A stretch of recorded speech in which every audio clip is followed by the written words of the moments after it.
Om Jnana-timirandhasya Jnananjana-shalakaya Chakshurun militam yena tasmai Shri Gurave Namaha.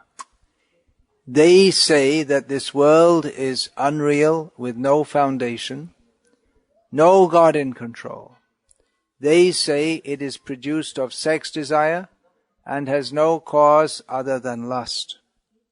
They here refers to persons of demoniac nature. Purport. The demoniac conclude that the world is phantasmagoria. There is no cause and effect, no controller, no purpose. Everything is unreal. They say that this cosmic manifestation arises due to chance, material actions, and reactions. They do not think that the world was created by God for a certain purpose. They have their own theory, that the world has come about in its own way and that there is no reason to believe that there is a God behind it. For them, there is no difference between spirit and matter, and they do not accept the Supreme Spirit. Everything is matter only, and the whole cosmos is supposed to be a mass of ignorance. According to them, everything is void, and whatever manifestation exists is due to our ignorance in perception.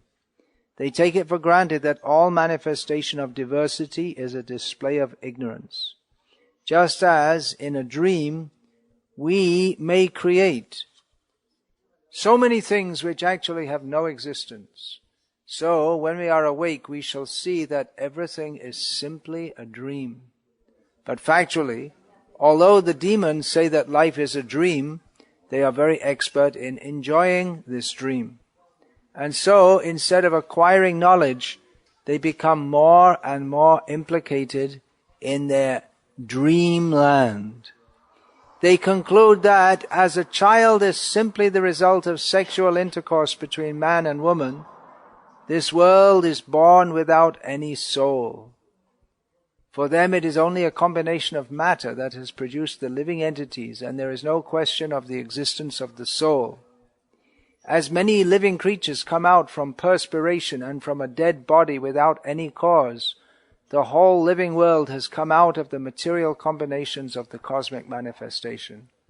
Therefore, material nature is the cause of this manifestation, and there is no other cause. They do not believe in the words of Krishna in Bhagavad Gita. Maya dhakshena prakriti suyate sacharacharam. Under my direction, the whole material world is moving. In other words, among the demons, there is no perfect knowledge of the creation of the world. Every one of them has some particular theory of his own. According to them, one interpretation of the scriptures is as good as another, for they do not believe in a standard understanding of the scriptural injunctions.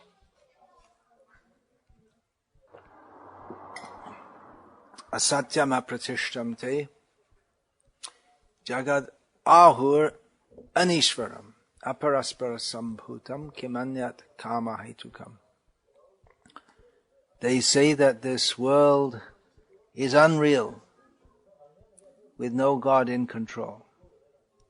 It has come about simply by some chance, with no other cause than lust. This is Krishna speaking to Arjuna 5,000 years ago. He spoke this many millions of years ago to the sun god. He's describing the basic mindset of demoniac people. Asuram bhavam ashrita. Asuram bhavam ashrita. Those who have taken shelter of, or those who have fully taken on the nature of demoniac persons. Persons who are not just non-believers in God, but actually oppose the very idea of God. As the late Christopher Hitchens would say, I am not an atheist, I am an anti-theist. The author of the best-selling book, God is Not Great. So this atheism, it's nothing new. And in future there will be atheists also. In the purport, Srila Prabhupada speaks about different general atheistic theories. It's not that every atheist agrees or promotes any particular it's not that they all agree that atheism is the same. There are different brands of atheism. For instance, Buddhists are also considered atheists. Vednamani abodh hoito nastic. Chaitanya Mahaprabhu said that. Because the Buddhists don't accept the Vedas, they're called nastic, which is translated, it literally means there is not. They don't accept that there isness. For them there is isn'tness.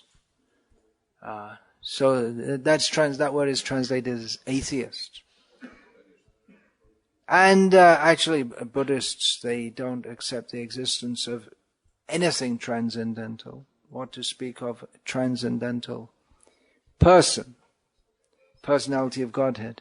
But then we find that anti-theists, or they're not just anti-theism, but they're anti anything which doesn't fit in their idea of what should be considered real. And so they're against Buddhism also, against any belief in anything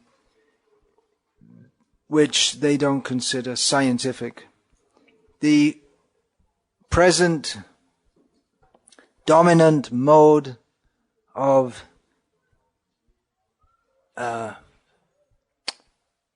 atheism, of clearly defined atheism, I mean, in the Western world, apart from the mass apathy toward anything religious, but in terms of actual hardcore, clearly defined atheism, the present prominent manifestation of that is what has come to be called Scientism. So I'd like to speak about Scientism. This is a new word. What does this mean, Scientism? It's similar to another new word, which is quite prominent. If you'll come across this word, Islamism, if you happen to browse the news. Islamism is distinct from Islam inasmuch as what is called Islamism means to fanatically and often dangerously promote Islam.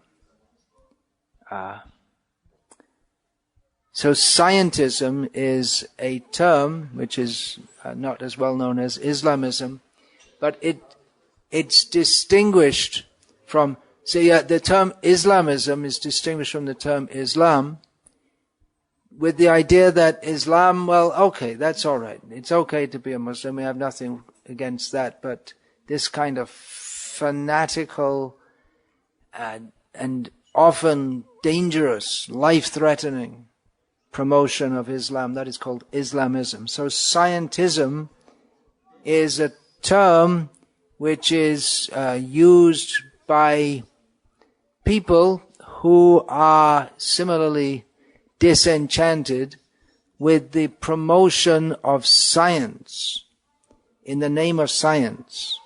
A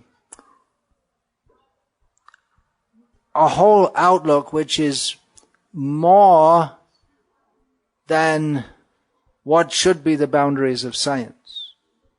What is called science in the modern world means to examine the world and find out how it's working at the mechanical level.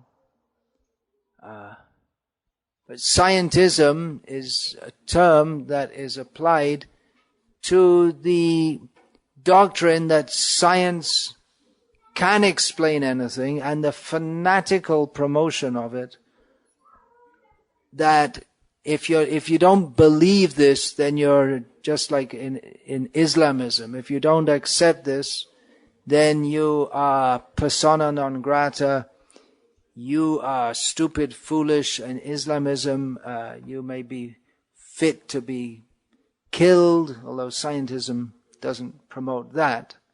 But it is considered just, like Christopher Hitchens' anti-theism.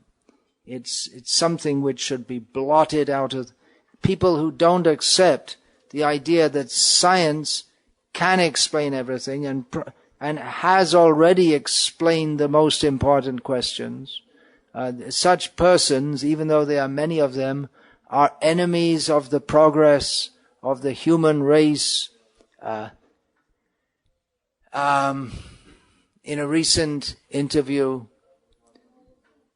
Richard Dawkins, who's the most famous propagator of atheism in the world, although he says, I'm not fully an atheist, but I'm actually an agnostic because there's no proof there isn't God, but he says that it's, I believe in God as much as I believe in fairies. Well, maybe there are fairies also. He uses that as an example to say that it's just a stupid belief. But I came to the conclusion long ago that, well, seeing as all over the world, people over generations spoke about fairies and gnomes and elves, and in Ireland leprechauns and dragons, and so they probably were there and are there, and but because we don't find them in microscopes or telescopes or any other kind of scope, we don't believe that they exist anymore. We think fairy stories. It's just a fairy story that there are fairies. So this doctrine, it's promoted evangelically. Asatyam apratishtamte. They say there is no ultimate truth. There's no foundation to everything. Aparaspara sambhutam. Everything has come into being. This can be translated or understood to mean sambhutam means coming into being. Aparaspara means without any particular plan or any particular interaction by chance. So there you go. The idea that the universe has come into being by chance was not a modern scientific theory. It's Krishna stating it here in Bhagavad Gita, that such people, they think like that. It's nothing new to have such a theory. So scientism means the promote. It's been noted that persons like Richard Dawkins, they're on a mission, evangelical. It's to promote scientific fundamentalism. So, but I've watched a few interviews of various people trying to debate with him, but no one ever put the question to him or to any of his accomplices, like Christopher Hitchens is dead and Sam Harris is still going on. That, well, if everything's just chemicals, then why are you so bothered to promote anything? If everything's just chemicals, then what does it matter whether people, what they believe or what they don't believe? Anyway, it's just a mass of chemicals floating in space.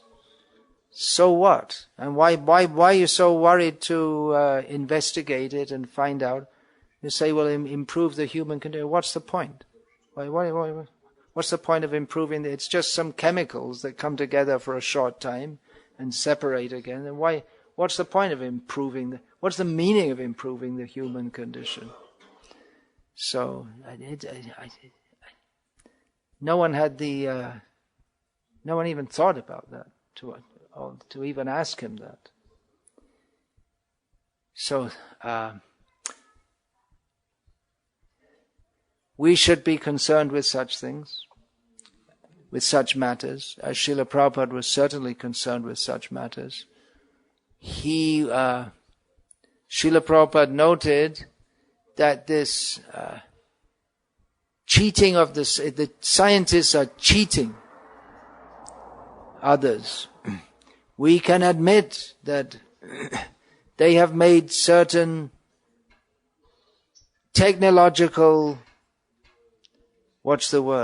developments, innovations, which are purported to have improved our lives.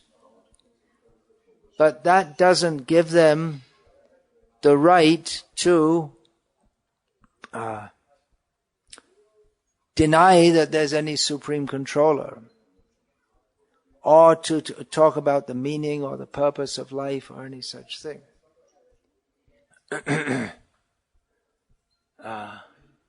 In Dawkins' book, he addresses this object, this most famous book of his, The God Delusion.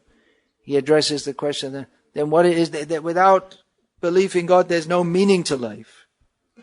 And his reply to that was, the meaning is that, we can enjoy ourselves. We can be happy. And he said, and actually, after I spoke with this person, I went with my friends and we went to the pub and we had a nice dinner and some beer, and that shows the purpose of life.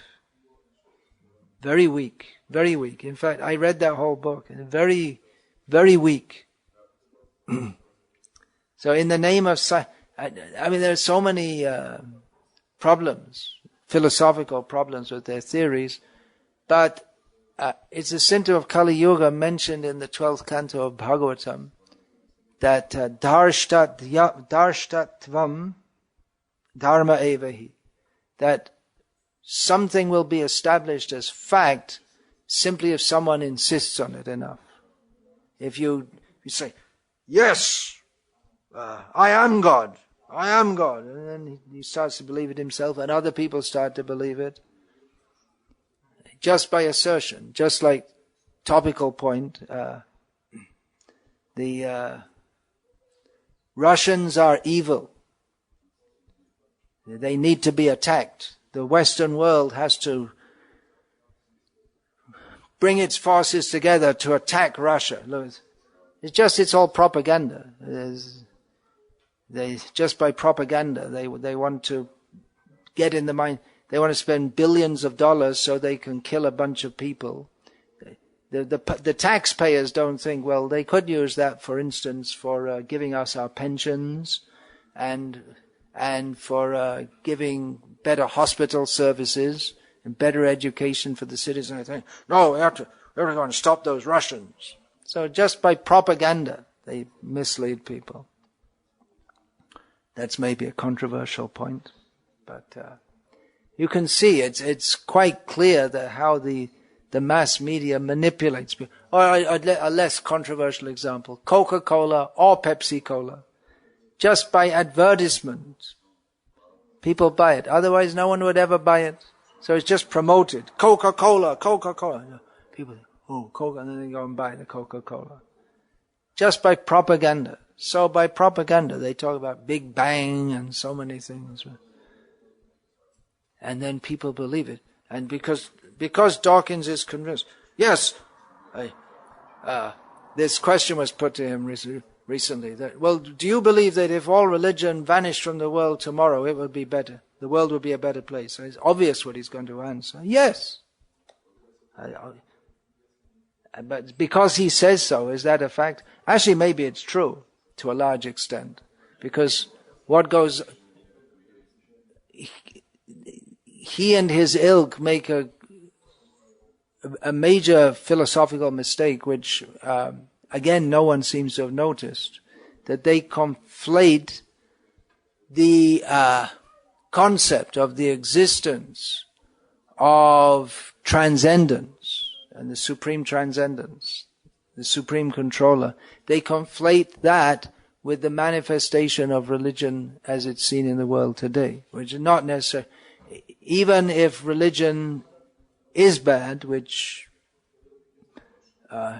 certainly many bad things come from it, what goes on in the name of religion, but it's not the same argument as to the existence of God.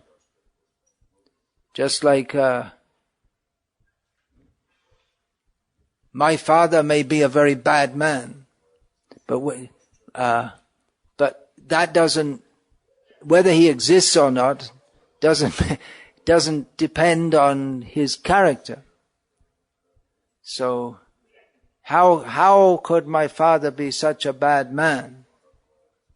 Well, he doesn't. Your father can't be a bad man. He doesn't exist at all. It's mixing up, and again, no one notices it. I've never seen anyone debate with him who's actually a very good debater, because what they're trying to defend, their religion, is not very defendable actually, and they don't have any real good philosophy. Anyway, Srila Prabhupada wanted us to take up this work. Increasingly, many people believe, well that's been there for years and years, that people believe that a scientific outlook means an atheistic outlook. And the very enterprise of science, as it's understood in the modern world, the very underlying attitude is atheistic. Because what is science? It is searching for causes. Why? Why does the apple fall on the ground from the tree? Why, when I eat many apples, to give another example from apples, do I get a stomachache?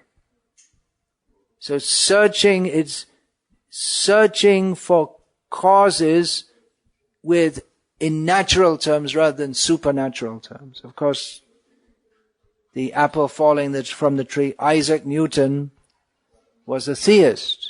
He believed that there are certain natural causes, but behind it all there is the supernatural cause of God.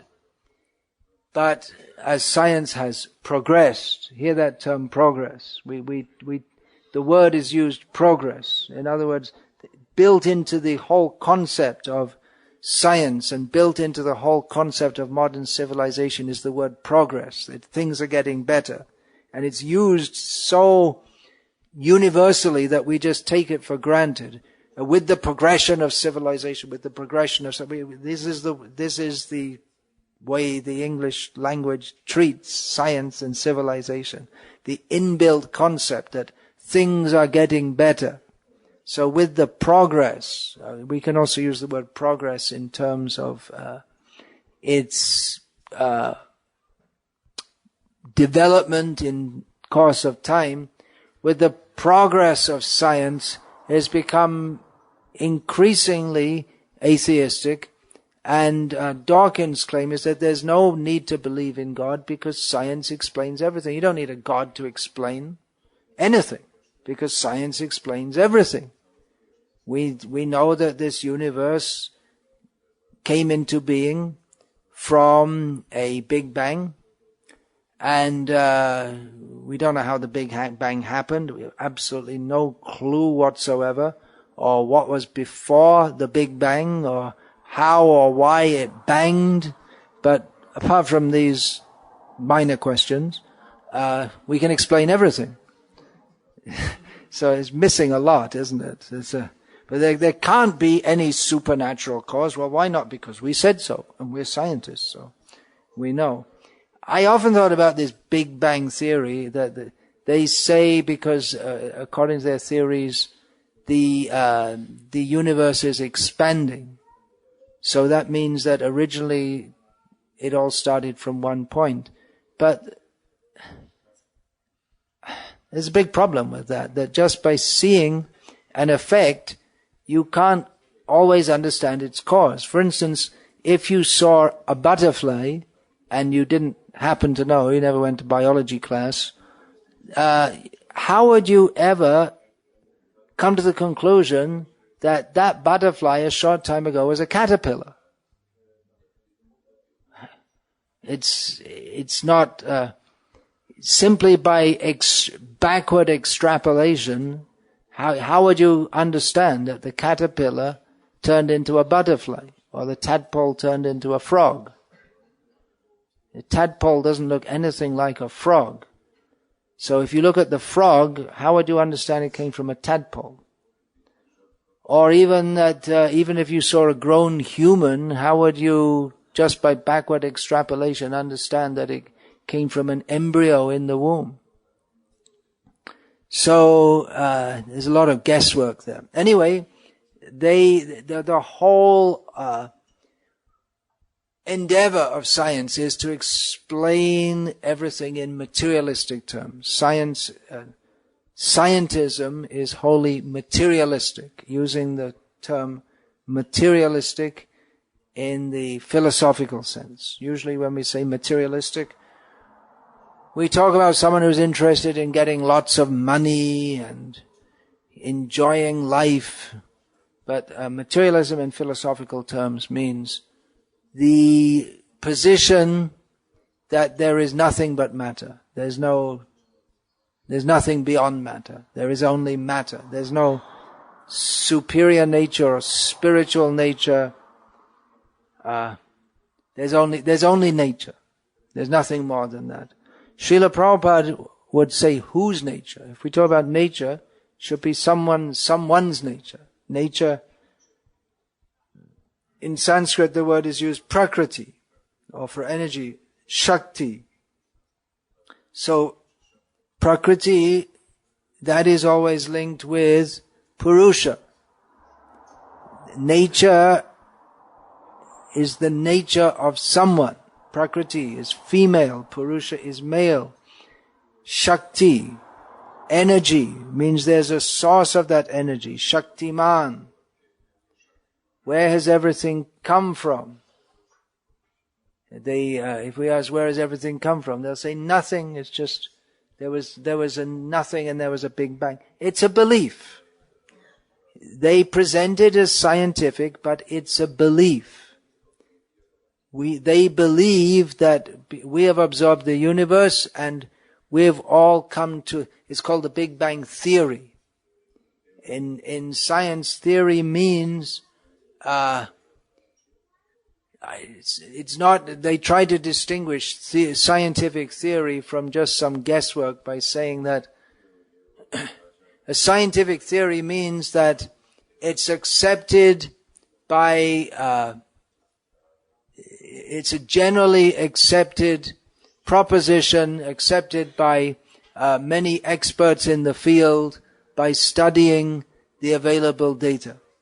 So it's not just a guess.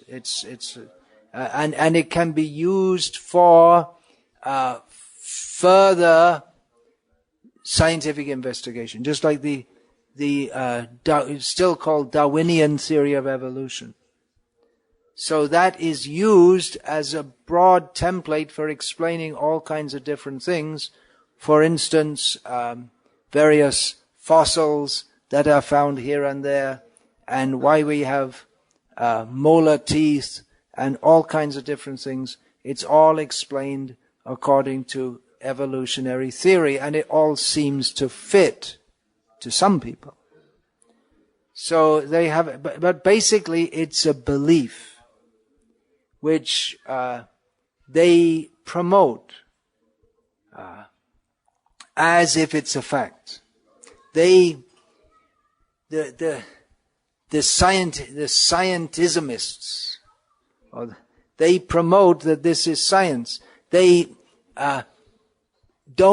science should be that they can prove, they can show. They say you can't prove, there's no proof that there's God. Well, there's no proof of anything, actually. If you really want to get down to it, there's no proof that Richard Dawkins exists. There's no proof of anything. If we want to be doubtful, There's definitely no proof that there's a Big Bang. It's an accepted theory which explains many things. They say, well, it explains that it appears to them the universe is increasing, but then there are many problems. And in fact, with many of their theories, there are many problems, and then they have to invent something to prop up the theory. Like they have to invent lots of invisible matter to explain how the gravitation of the gravitational force within the universe is far more than it should be, considering the mass of the universe. So, because gravitation is supposed to be caused by mass, so but it's not there, so it must be invisible. It's there, but we can't see it. That's accepted.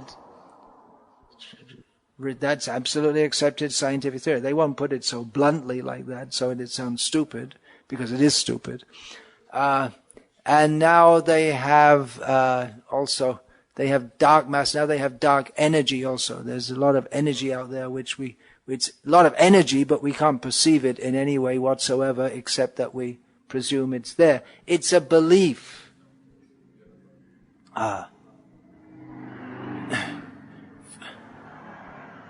Also, they create the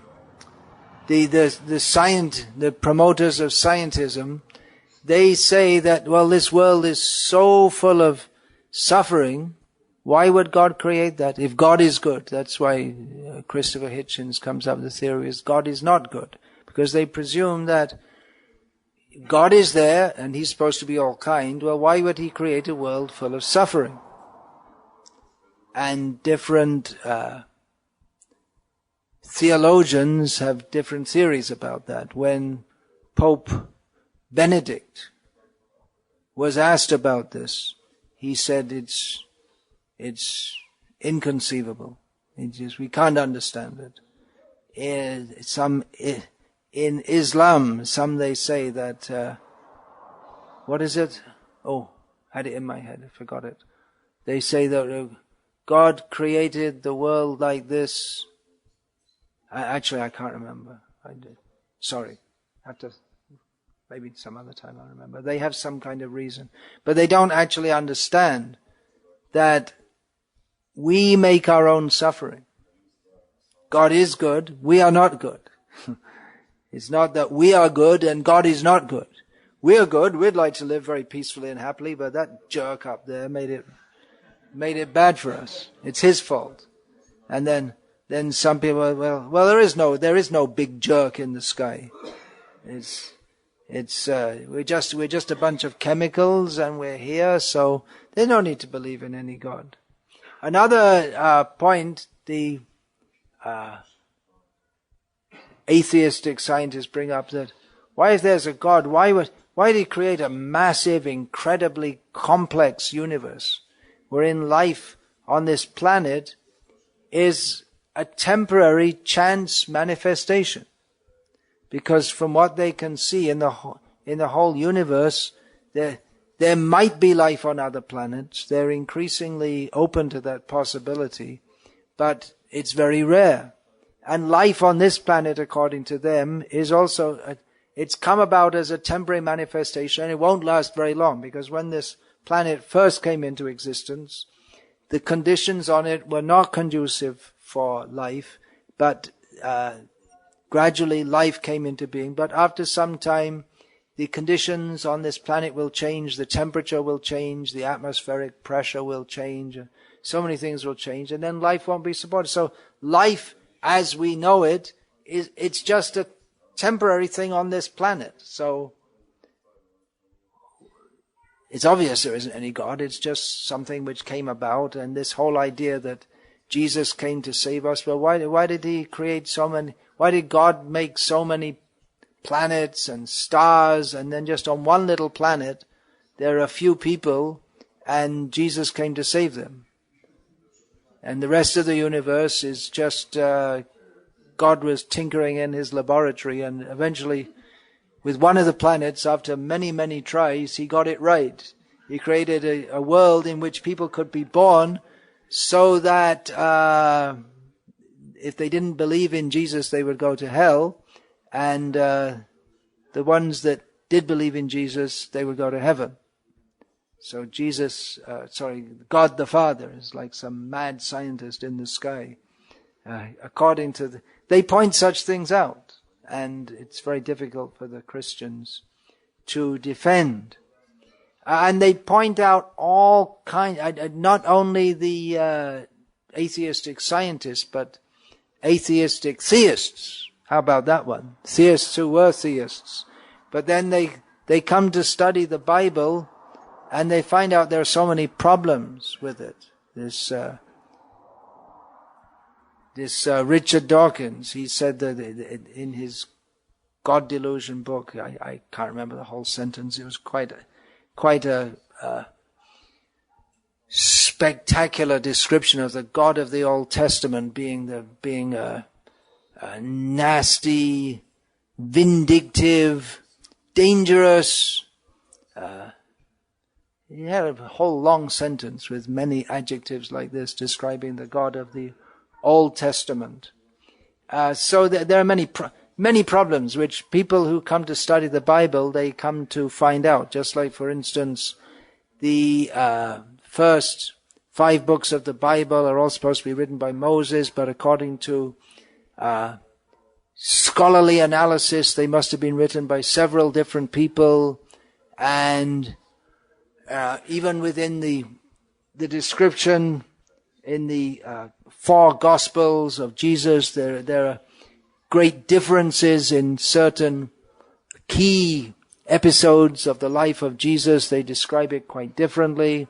And then if we look at the history of the times, we find out that although there was quite a few historical narratives of what was going on in Palestine and the area of Galilee at that time, but there's no mention of Jesus, so some people doubt that Jesus even existed, or even if he did, he maybe wasn't such an important person.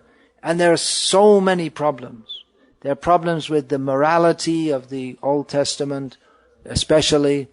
There are problems with the Jesus story. There are all kinds of contradictions.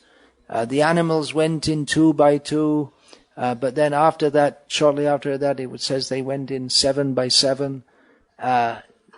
All kinds of difficulties and problems in the Bible. So scholars are pointing this out, and previously it was just a thing which theologians would keep among themselves, and they wouldn't discuss it publicly. But now it's coming out more and more, and it's giving fuel to the atheist claim. So in Scientism, it's often difficult to distinguish from science, because they say, for instance, a scientismist may say, or a scientist may say, that actually a scientismist would say that there's nothing more than chemicals in the whole. There's atoms and molecules. That's all there is in the universe. Or if you want to, or the physicist would say, well, there's nothing but energy. If we analyze, there's nothing but waves of energy in the universe. So that is actually a philosophical statement, because inherent in that statement is the presumption that there's nothing more in the universe than that which we can perceive. It's inherent in that statement is the supposition that the only thing that exists or can exist is that which we can perceive. It would be more honest to say that to our gross sensual perception there is nothing more than atoms and molecules, and or the energies that make them up, and pass between them. So that would be a more honest statement, rather than to make such a statement that there's nothing more than chemicals, there's nothing more than energy waves. But that just presumes that matter is all that exists. That there is nothing beyond this. It sounds like a plausible, not just plausible, but settled statement. There's nothing but matter. If you study chemistry, you study everything, because there's nothing but chemicals. What else is there? Whatever you look, wherever you see, there's nothing but chemicals, and there's nothing else. So it sounds like it's plausible. I say, yeah, well, that's true. Nothing but chemicals. But that just presumes that there is nothing but chemicals. They presume that everything can be explained in terms of science, in materialistic terms, in terms of matter.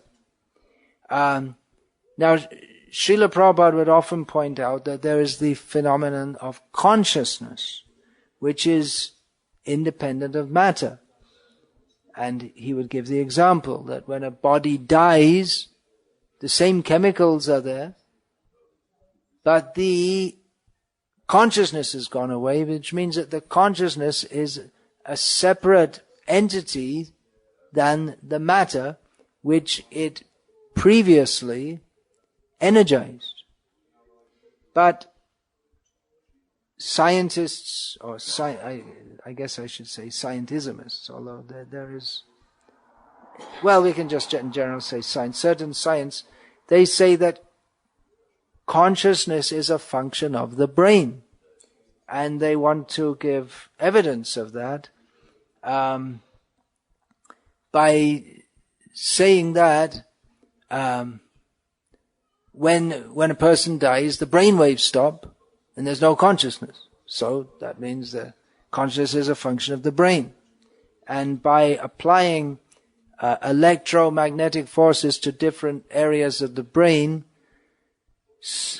certain neuroscientists have stimulated in persons various experiences, like religious experiences. You want religious ecstasy, you can go and have some electromagnetic force put to some area of your brain. It only works in people who are predisposed to believe in religion. And even near-death experiences, they say, they can simulate it. So that proves, according to them, that consciousness and religious experience is a function of the brain. Some objections to that. One objection is that there are a few people who don't have any brain, literally. Their head is empty, literally. There's just some liquid, and the gray matter is almost nothing, but they function as normal people. Whatever that means, but they're relative. It means, well, they get up in the morning, brush their teeth, and go to work.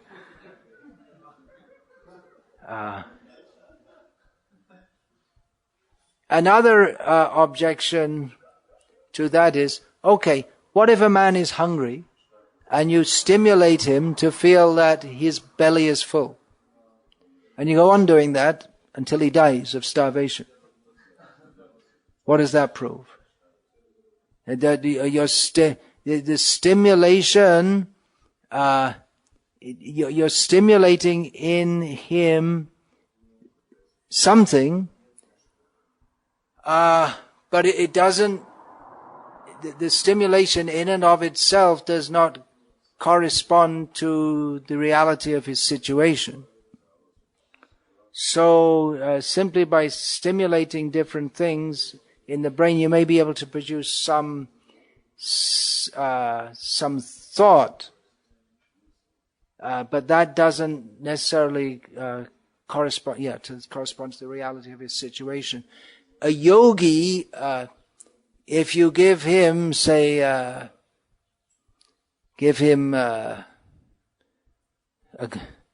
some stimulus, some chemical stimulant, he can just take it. Some kind of drug that would put someone to sleep, or he can just take it, or some psychotropic drug. They can take it and there'll be no effect. So the brain is not all in all. Near-death experiences can be stimulated. What about out-of-body experiences? That's a different thing. Where people, it's quite common on the operating table, people look down from above their body, and then afterward they can remember all the things that the doctor was saying, even the jokes he cracked, and they would they'd remember in great detail, and they can repeat the technical terms which the surgeon was using, which a layman would not know. So it's not clear by any means that because the brain is a conduit for consciousness, as in fact the whole body is a conduit for consciousness, it doesn't mean that consciousness as a phenomenon is dependent upon the brain. It's the something like Sariputta Prabhu used to give the hardware-software analogy. So,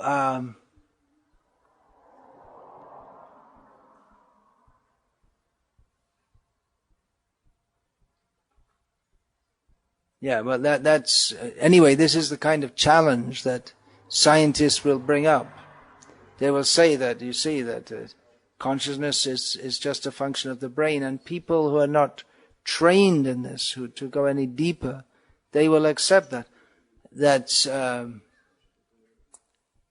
They will accept that the scientists are right. It sounds convincing.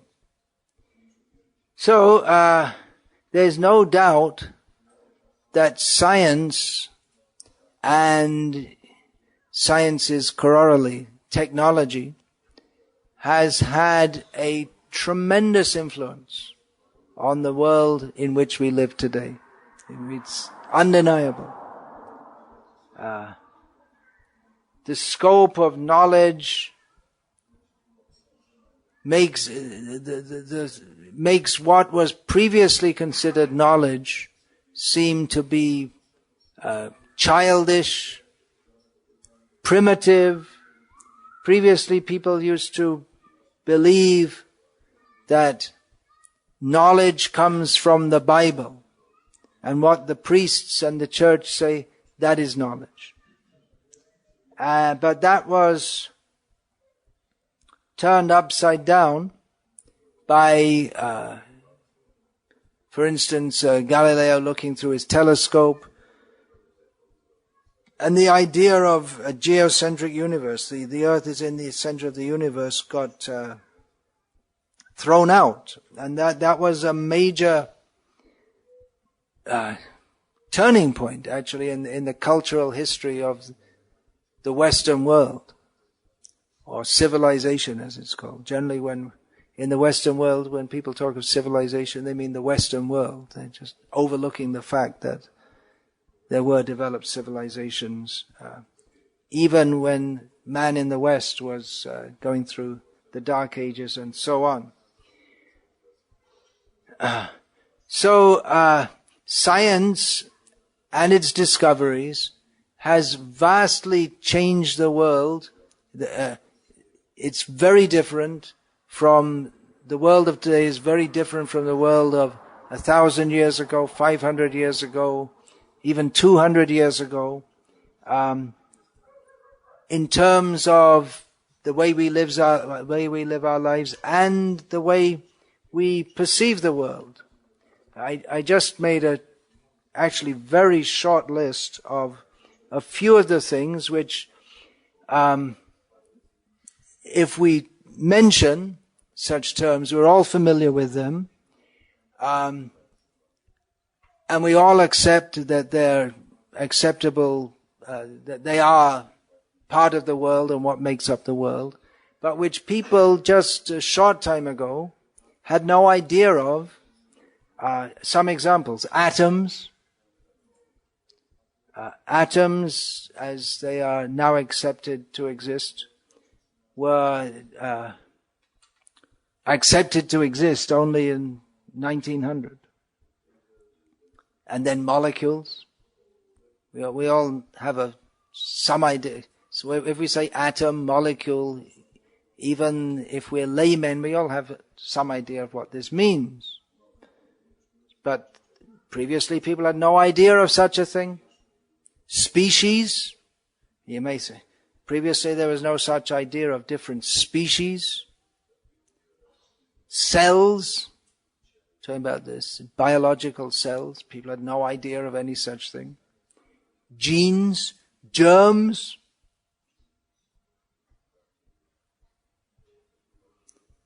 Different kinds of energies, that there are different kinds of energies like X-rays, radio waves, light waves, sound waves, electricity.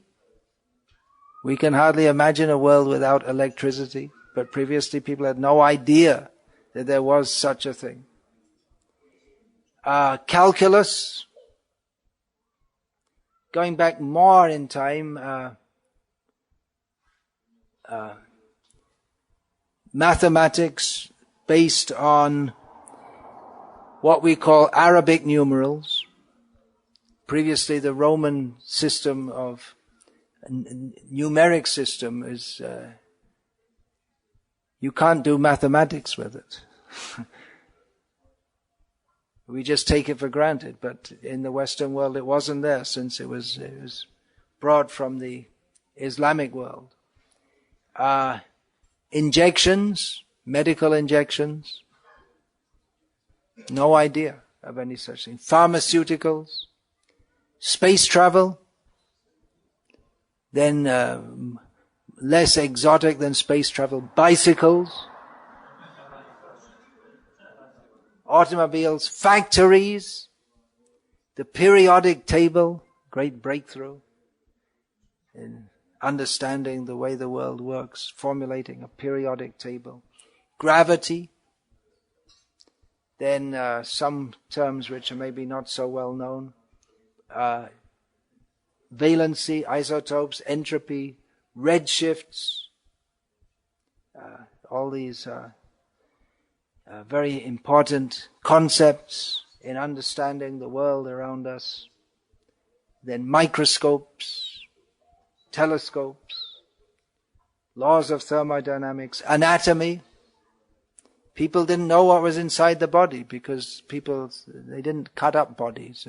They thought it was a horrible thing to do. And it is a horrible thing to do, to cut up dead bodies. But eventually people started doing it and they found out what's inside the body. Otherwise they didn't know. Screwdrivers, that's a useful thing. It's a very useful thing, isn't it?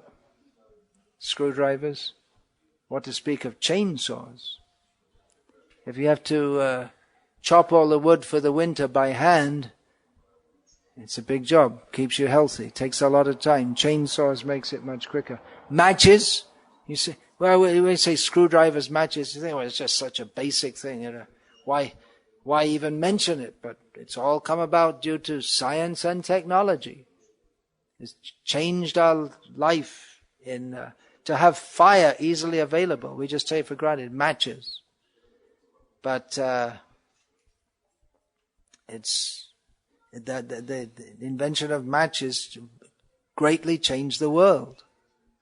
And electricity, we just can't imagine life without electricity. Then plastics, polymers, nylons, we all use every day. It's all come about through scientific advancement. The concept of tectonic plates, various geological massive plates in the world has changed our understanding of this planet. That there was or have been several and probably will again be in future ice age. That's also, well, at least according to scientists. So, science continues to progress and alter the world within our lifetime. We have seen massive changes in the whole way the human society all over the world conducts its affairs due to the introduction of cell phones. Everyone has a cell phone. More or less, almost everyone. Even in countries like Bangladesh, most people have a cell phone. Computers widely available, and the internet. So science continues to make progress and change the world. It's got nothing to do with the question of whether God exists or not, but it is impressive if we think that this world is very important, which most people do because they don't have any information of anything else. And if we take it that life is meant for enjoying the senses, which most people, they don't even question this. That's why this atheism debates, both sides, the atheists and the theists, they both argue on the supposition that this world is meant for us to enjoy. And the atheists say that, well, there can't be a God because he would have made it better. If we're an experiment in God's laboratory, it means he's just a tinkering scientist. He doesn't know what he's doing. He should have made it better. If he really was on top of, if he really knew everything, then he should have made it better. And the theists, they try to wriggle out of this, but they don't really have an answer. But for people who think that this world is meant to be enjoyable, it would seem that the scientists are doing a good job. Of course, the theists in defense, and it's not really a very good defense, would say that, well, science has also produced pollution, which is leading to extremely grave problems, especially this global warming with weather changes, and it's science that has produced the weapons of mass destruction. It was not Saddam Hussein, it was the scientists who are to blame. And science has produced in so many ways so many problems. But all these discussions are irrelevant to the actual point if we understand that anyway we're not the body, and life is not a product of matter. Life is independent of matter. We are conscious living beings. We are meant to be happy. But this world is so constructed that unhappiness, distress is inbuilt. Dukkhalayam. So the theism versus atheism debate is it's all on a wrong platform, but those who are on the wrong platform and defending theism, they have a hard time because it's a fact that science and technology have brought into being so many innovations that deeply affect our life, and either theists or the theists would have to admit that they wouldn't like to do without electricity or cell phones or so many different things. And if we think about it, in our lives, is there anything at any moment of the day that we do that is not intimately connected with some scientific innovation? Just like now, I'm speaking through a microphone. There's electric light. We're wearing clothes which are mass-produced in factories and then shipped in. Actually, this is made by devotees. This is homemade. The chemical dye. Dyed with chemical dye. So at every moment of our lives, we lie down on a bed or a sleeping bag or a yoga mat which is mass-produced in a factory, and then it's shipped. Just in a yoga mat, how much technology and science goes into producing, to do the research, to find out where is the oil, to make and then the oil is extracted, and how to make that particular kind of plastic, and then market it and ship it, and make such a plastic which is just perfect for that, which it is actually. So everything we do is intimately connected. But the scientists, they make the mistake of thinking that, well, we did it. God didn't do it. God didn't make yoga mats, plastic yoga mats.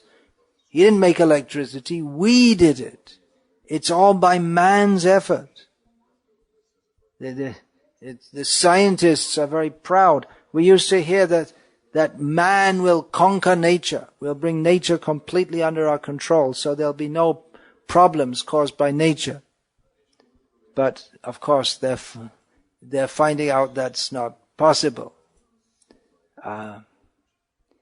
And we don't hear much of that now, that we're going to bring nature and control nature. But at least in my childhood, that was an idea that with the progress of human society, with science, we'll make the world a better place, and we'll also get humans to live forever. And they're still trying to pursue that, the holy grail of scientism. And also, with this progress of science, is the idea that man is the measure of all things. This was actually said by a Greek philosopher. That it's not that God says, and therefore things are like that, but we look at the world. We see what's going on. We can understand. We can say. And we can adjust the world. And then from that comes the whole idea of humanism. We don't need any religion to tell us what to do. We can work out our own morality. There's no need to pray for anything. Just man is in control. So, Jagadahuranishwaram. There's no God in control. So, if we consider, we're just talking about all these scientific developments, but with that goes the whole idea of science. That prior to the Enlightenment, beginning so-called Enlightenment, plunging from the Dark Ages into another form of darkness, there was no idea of science as such, but the whole idea of science has come into being, that there is a scientific method in which you observe, you make a hypothesis, you test it, and you see if it works, and then if it works, you show it to other scientists, and if they all agree, then they all accept it. So this is the scientific method. There was no such idea. The whole idea of scientific knowledge has very powerfully influenced the whole world. It is actually a Western undertaking. Modern science is a Western undertaking. It's not that there aren't Asian scientists. Maybe there are some African scientists, but I'm not sure. There must be a few here and there, but basically it's a Western undertaking. It's developed in the Western world. Most of the great names, by far the great majority of great scientists who have made great discoveries and innovations are from the West. And even those from other countries like India, just like Jagadish Chandra Bose, after who bosons were named, but he came to science through having a Western education in India. So nowadays there are many scientists from Asia also, but they're all educated according to the system of science and scientific education which has been formulated and grown up in the West. So all in all, it is a very powerful force in our lives, and although scientific education with its inherent atheism has been going on for generations. Inherent atheism means the whole approach, that man is the measure of all things. We can discover everything by our own looking at the world and fiddling around with it. All the evolutionary theory, Big Bang theory. Although this has been taught in schools for many generations, it's not been promoted until recently as that this. It's not been promoted that this is the template of existence, that there is no God. But it's only recently that the atheists have become, in the name of science, have become very prominent in attacking theistic worldviews. And this all came about when, well, there's no single moment when this all came about, but when some scientists, looking at the complexity of microorganisms, thought that standard evolutionary theory does not explain this. It's too complex to come into being simply by random mutations, natural selection. They came to the conclusion that it would be a much better way to explain what we're seeing by a theory of intelligent design, which is just one step or half a step away from theism. And this is an attack on atheism, the implicit atheism, which is the underlayer of modern Western civilization, and increasingly all over the world as the world becomes more and more influenced by Western culture. So this attack on scientific theory, atheistic scientific theory, it gave rise to a massive counterattack.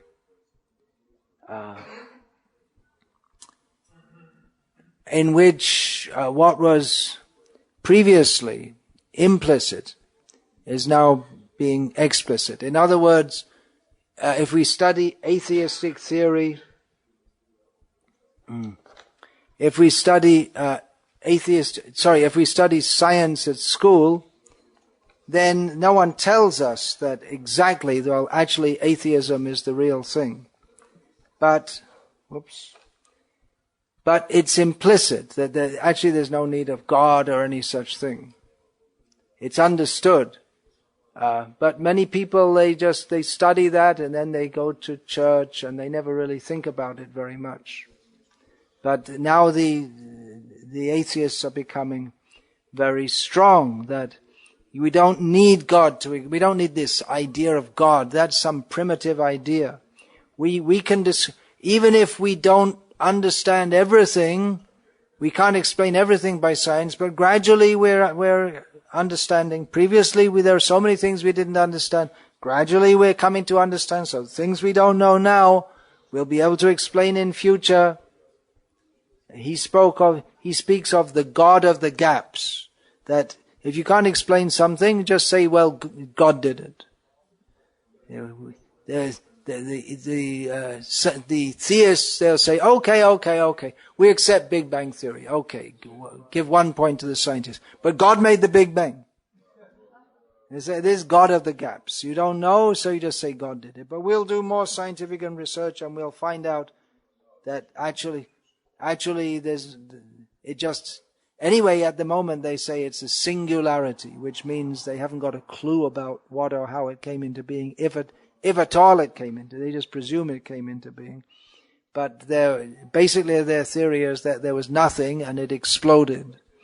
And then everything came into being miraculously in the way that it is. So they talk of the God of the gaps, but guess what? There'll always be gaps. They're never going to understand everything. We can never understand. Whenever we see in the history of science that when they think they've got everything all worked out, then they do some more research and say, whoops, the theory doesn't quite work. We have to adjust it. And science means they're just adjusting their theories on and always adjusting. So you can be sure that whatever you learned at school about science, that even if you got full marks, if you went back and did the same exam and you gave the same answers, you'd fail. Because what they call knowledge is always changing. So Srila Prabhupada pointed out, this is not knowledge. Perfect knowledge means if it's true, it's true. It doesn't change. Knowledge is not something that is subject to change, but that's inherent in the academic ethos. And it's not just in science, in every field. Agnosticism, they're quite proud of this. They said that whatever you know, well, it's always subject. If we find out more, it's subject to change. So now, for instance, we believe that Hitler was a very bad man, but maybe if we get some more evidence, we'll find out that actually it was just because someone put some electromagnetic stimulus in his brain, but actually he was a nice man, but then someone messed him up. So you never know. It's not impossible. Everything is... scientists, they have this great... They feel very confident. You see, we made cell phones for you, and we made the internet for you, and we made matches for you, and we made electricity for you, and science, it's really great. And but this scientific atheistic outlook, it's all pervading in modern life, and we may not even know how much we ourselves are influenced by it. Just like if we talk of germs and atoms and so, of course the word atom is there in Vedic terminology.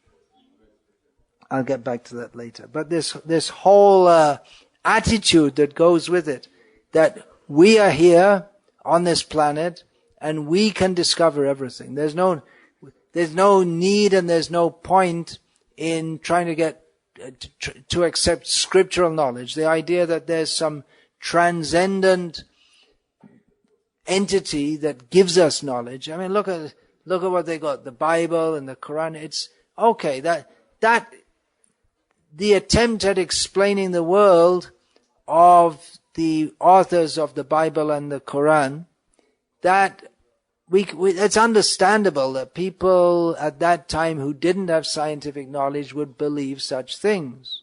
But why should you believe it in the modern world? This is what they say. And then people believed in those times, for instance, that there could be a winged horse which could come down from heaven and bring Muhammad to heaven. But people who were credulous, naive, they could believe such things. But now we have modern science. Why should we go on believing such things? This is what they claim. They have the bottom up rather than top down process. We're here, we study, we find out, we understand, whereas your idea, God comes and tells you something, but then we find out there are so many problems with what you believe God told you. So why do you believe that at all? Then the religionists, they will say, well, scientists cannot answer the big question, why? What is the meaning of life? And scientists will say, well, it doesn't need answering. There's no need to answer it. Jagada, what is it? Aparas, kimanyat kama haitu kama. There is no meaning. Why search for meaning? What is all this thing about meaning? Anyway, everything is meaningless. So why bother looking for meaning? Although they themselves are doing that, why are they so anxious to study what's going on in the world? And by saying that there's no meaning, they're also giving some philosophy as to the meaning of life. By saying there's no meaning, they're also commenting on the meaning. The very concept of there being a meaning of life, we couldn't even conceptualize it unless there was such an entity. So this debate is going on. This debate is going on and on and on. And space exploration, going into what they call deep space, although it's not, actually it's very close to the Earth in terms of, in terms of what they call the light, the light years and the distance of different planets from our planet. But if we, it was actually, according to them, they've sent space probes way out into space, and then they photoed the Earth from deep space, and the photo comes back to Earth, which is a great scientific achievement in itself, to send space probes into space and send a photo. And if we look at the photo, we'll see in the huge, in the many, many stars and planets, just like on the new moon night, on a cloudless night, in a remote place where there are no influence of neon lights, you can see there are so many heavenly bodies, thousands and millions. So in among all of them is the Earth, just one dim little blob among millions of others. And that, as the astrophysicist Carl Sagan said, that this Earth, which we see, that little dim dot, this is the Earth on which great empires have arisen and fallen, and people have lived and hoped and lived and died, and many confident religions have come and gone. The little Earth, just a little pale dot. So this is the challenge of the scientists. 2,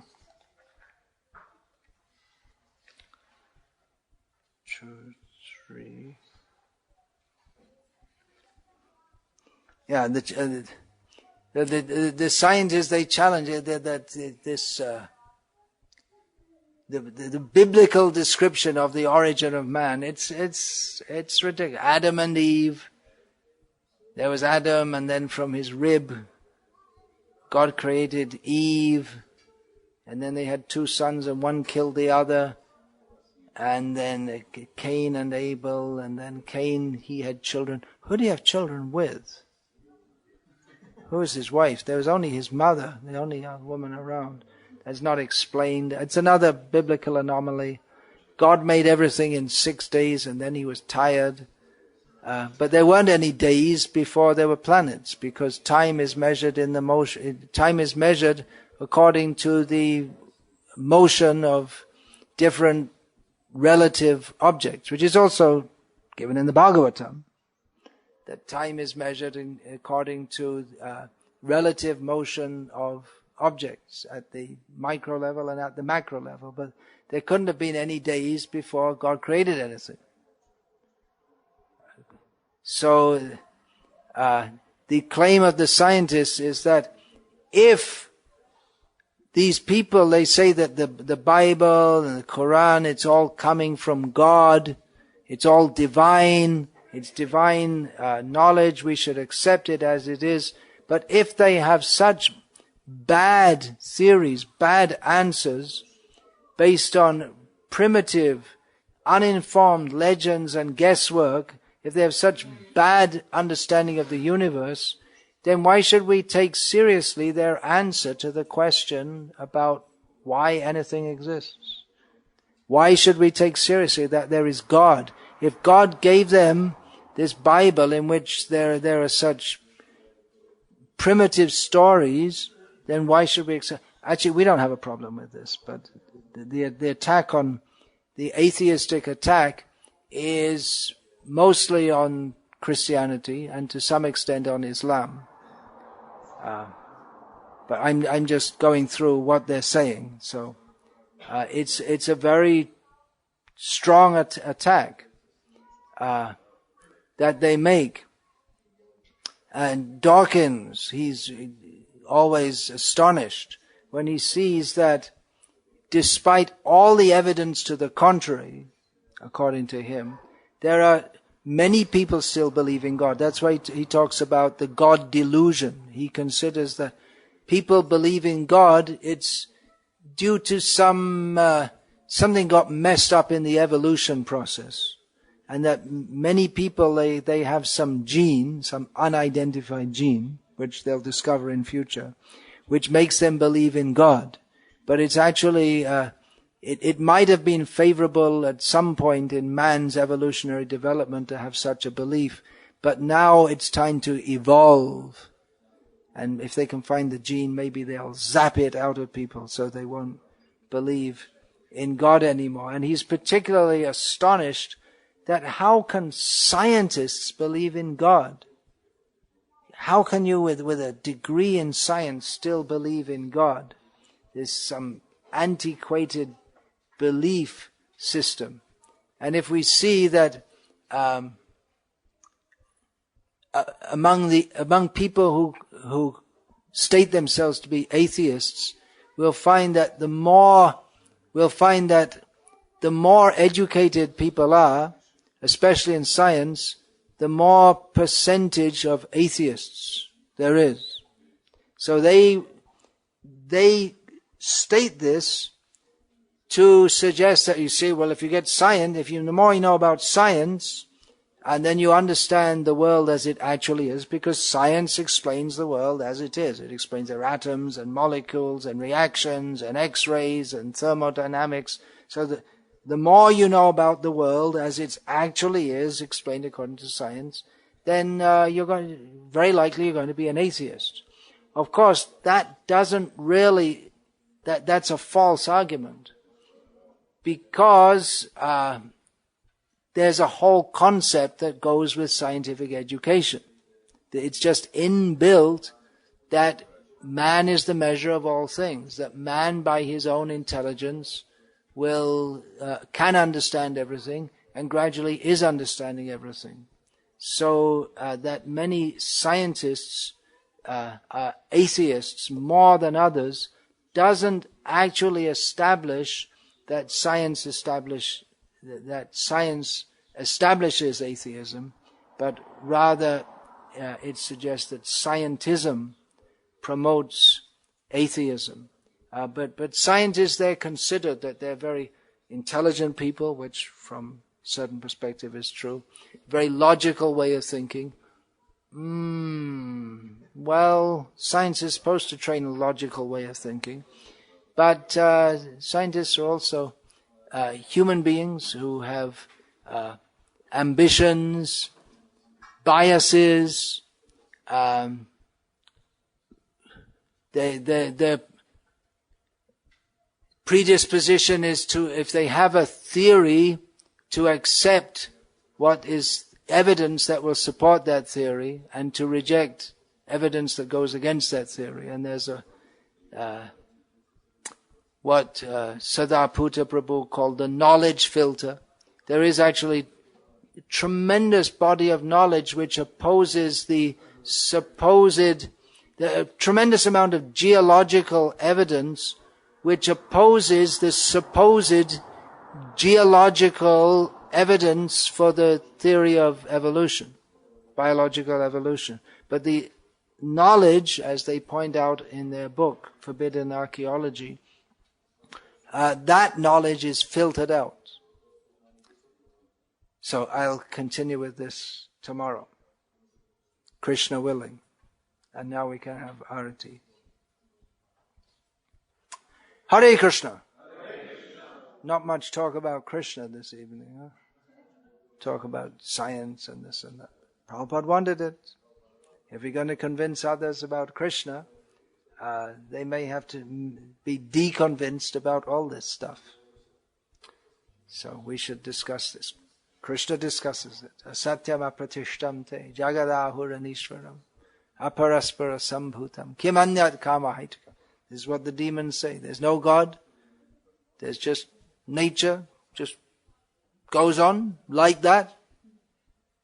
What else is there left to do but sex? That's what it comes down to.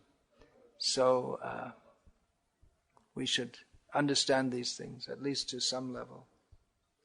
Hare Krishna. So we have the arati.